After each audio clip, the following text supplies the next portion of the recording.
I remember I went into Harvey Goldsmith, the promoter, with our manager, Jim Beach, and he looked up and we said, we want Wembley Stadium. And he said, who's going to sing? And so we said, well, got this list. And he just looked at me and said, you're mad. And I thought, well, are we? Maybe we are. I'm the wet nappy service that runs 24 hours a day. That's what I do. Booking Wembley Stadium, speak to the bookings department and say, is May the 4th available? And if they say yes, they send you a contract and you have to pay them a load of money. That's it. Once that date's set, that show's happening. So then the question is, who do we get? Well, I think the first person I called was Elton, because I knew he was a shoo-in. Elton and Freddie were great friends, and I know Elton was particularly supportive in the last days, just what you would want from a really good friend. I rang up David Bowie. I said, you know, you can do Under Pressure, and he said, well, who would I sing it with? And I thought, I know, Annie Lennox loves David Bowie. He said, well, I'll do it with Annie. And I said, oh. So I rang up Annie. I said, Bowie will do it. She said, I'll do it. Two psychiatrists, no, rather two psychics passing each other in the street, and one says to the other, you're doing all right, how am I? And it kind of went on from there. First of all, how are the rehearsals going here? They're going tremendously well. I mean, I think Queen themselves have taken on an incredible amount of work.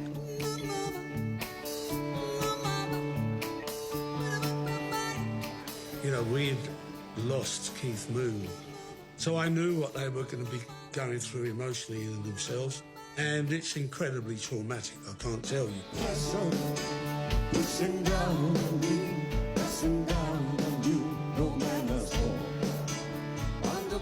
David Bowie's doing it, and then Roger Daltrey's doing it, Robert Plant's doing it.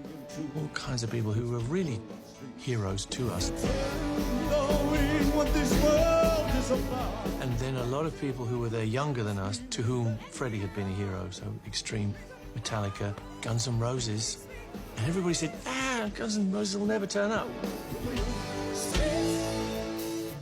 Everybody was there. It was just like a sort of fan fest. I'm doing I Want to Break Free. I'm doing that on my own. And I'm doing a duet with George Michael. I'm doing These Are the Days of Our Lives. They offered me the song, I Want to Break Free. And I said to Roger Taylor, I hope you don't think that this is really bad taste, but do you think it'd be really good if I had a vacuum cleaner on the stage and put rollers and a net in my hair, like Freddie on the video?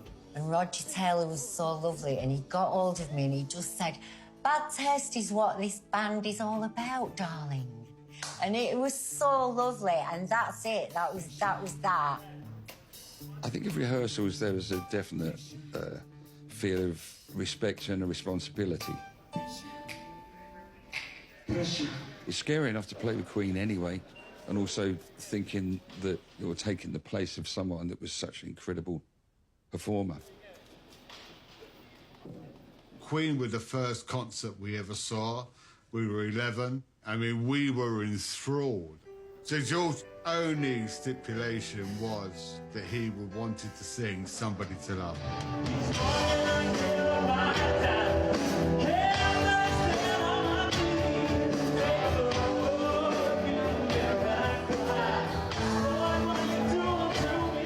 I look in the mirror every morning and I cry and cry. Please, God, send me someone to love.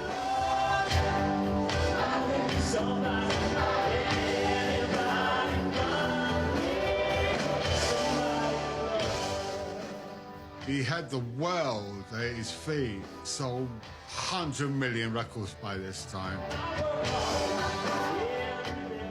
But he never found love, and that was tough for him. I was very close to George, and George was a very complicated guy. We all knew that George was gay, and at the time, he clearly hadn't come to terms with it himself.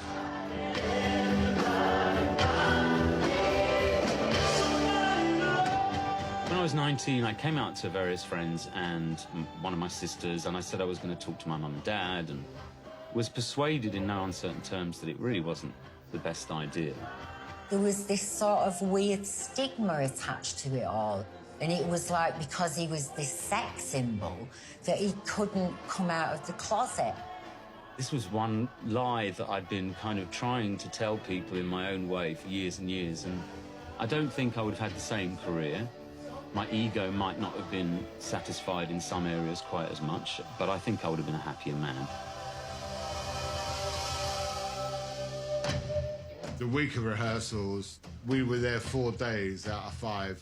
And that's where that video comes from, me and him behind Roger's drum kit, watching Bowie and Annie Lennox. That was the last day. And when they finished, he did his rehearsal yet again. 4 days in a row. No one did that. There was a definite feeling when George went out and did Somebody to Love that he'd absolutely nailed it.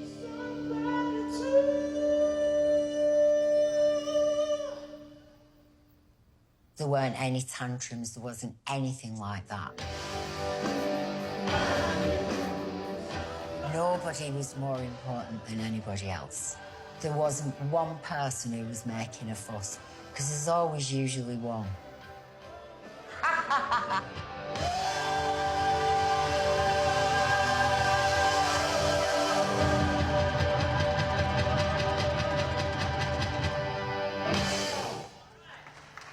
The old school building in Notting Hill has become Britain's first purpose-built AIDS hospice.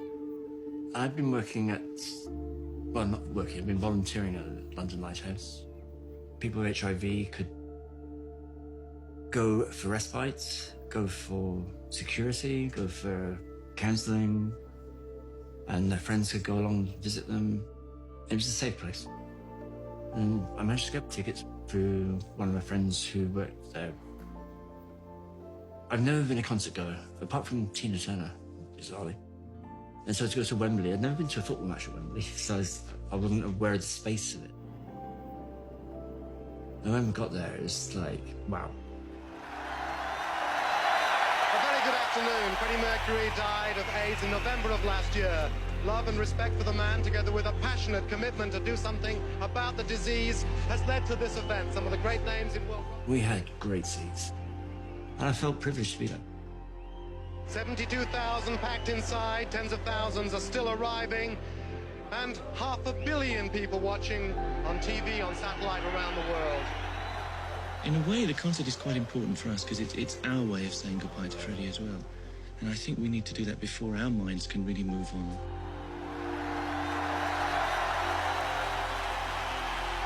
Good evening, Wembley and the world! We are here tonight to celebrate the life and work and dreams of one Freddie Mercury. You have to have something that attracts people to hear the message that needs to be said. And nothing on this planet will ever beat music. Number one all over the world right now. Please welcome on stage, Def Leppard.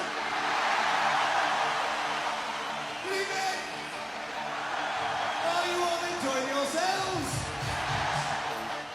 It unites people. Here I stand, look around. Essentially, what we have with this show is the celebration of the life of a musician who just happened to be gay, who died of the consequences of AIDS. That in itself is an incredible juxtaposition in 1992 because it was improving, but it was still a homophobic world.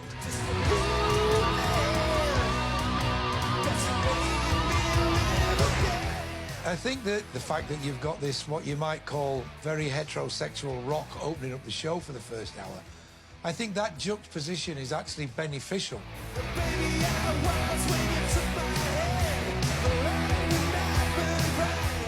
If If it had just been an entirely gay collection of musicians, it wouldn't have worked. If you look back at how the show flowed and who performed on it, it doesn't really make any sense. Please welcome Metallica. The last thing you'd expect is a band like Metallica to be playing an AIDS awareness show and a tribute to Freddie Mercury. Here for AIDS awareness is Guns N' Roses. This is Guns N' Roses 1992. They were completely off their face. I remember seeing Duff, bless him, sat on the stairs. He couldn't even speak. He couldn't speak. And this was an hour before they went on. How are you feeling before you go on? I just woke up. You just woke up. And I'm thinking, oh boy, I can't wait to see this. Yet when they went on stage, he was amazing.